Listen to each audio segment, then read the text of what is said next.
Emperor of France, General. Napoleon was born on the 15th of August, 1769, in French-occupied Corsica. His father was Carlo Maria di Bonaparte, and his mother, Maria Letizia Ramolino.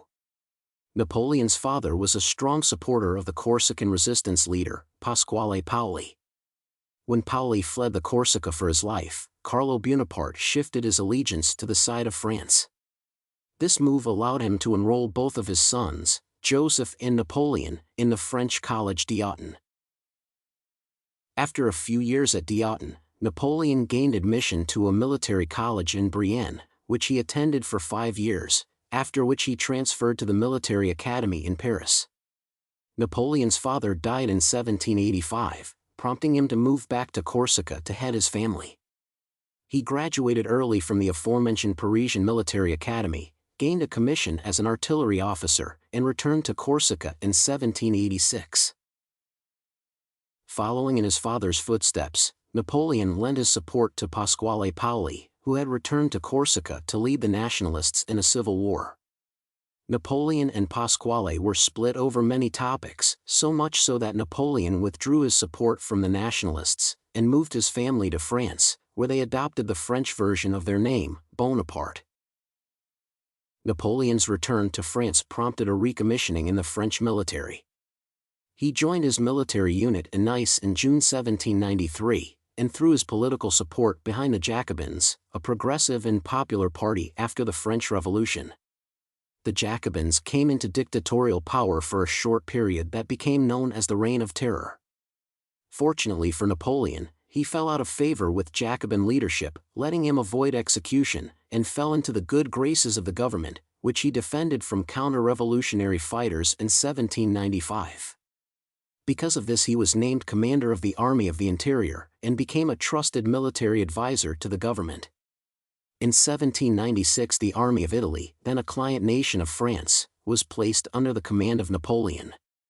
30,000 malnourished men with low morale were whipped into shape by the young commander, and were led to victories against Austria. In the process, the Italian military greatly expanded the French board. On March 9, 1796, Napoleon married Josephine de Beauharnais, the widow of General Alexander de Beauharnais, and who had 2 children of her own. Napoleon squelched a royalist threat in France, and was then deployed to the Middle East in 1798. This was part of an effort to limit British trade with the region. However, his campaign failed in spectacular fashion. As a result of their confidence in seeing France defeated, Austria, Britain, Turkey, and Russia formed a coalition against France. In 1799, the French were beaten in the Italian peninsula, and were required to surrender most of their territory there. Civil unrest persisted in France as well. In June of 1799, the Jacobins staged a coup and took control of the country.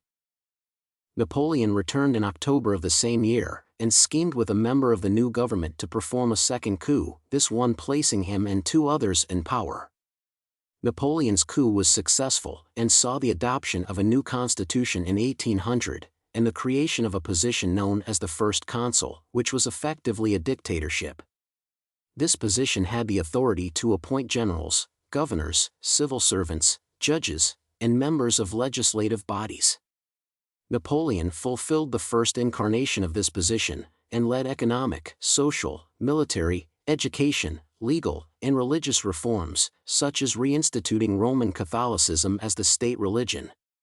He also oversaw the creation of what would come to be known as Napoleonic Code, a set of laws forbidding privileges to be given based on birth, decreed government jobs must be granted to the qualified rather than used as favors, and mandated freedom of religion. Outside of French borders, he sued and achieved a brief period of European peace.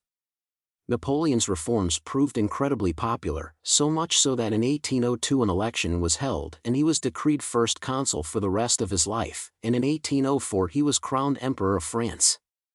The peace Napoleon achieved was short-lived.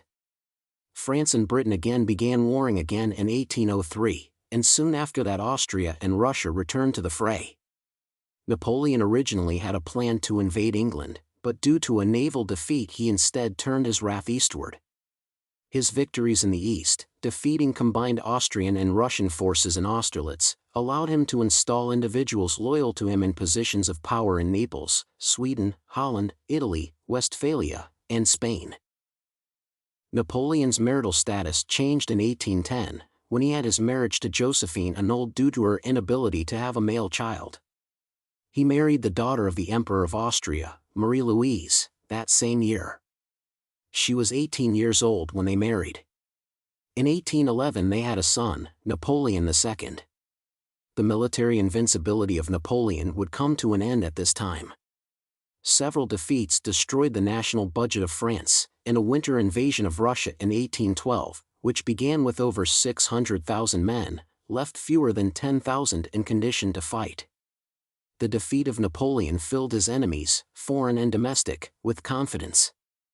A coup was attempted, but failed, while Napoleon was fighting in Russia.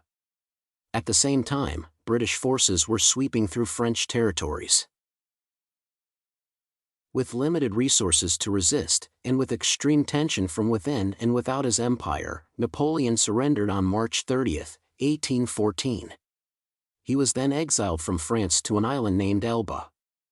Almost 1 year later, Napoleon escaped his place of exile and returned to Paris, where the people were overjoyed at his illustrious return.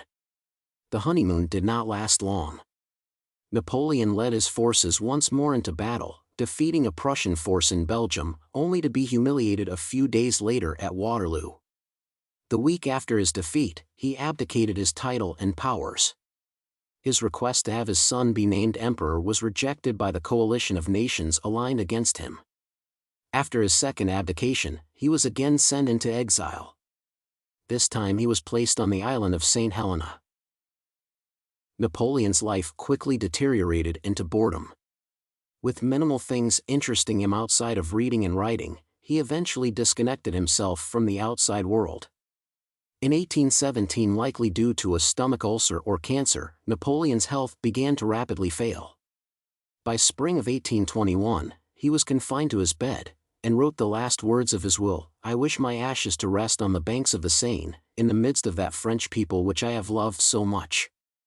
I die before my time, killed by the English oligarchy and its hired assassins." The once proud emperor died on the 5th of May, 1821.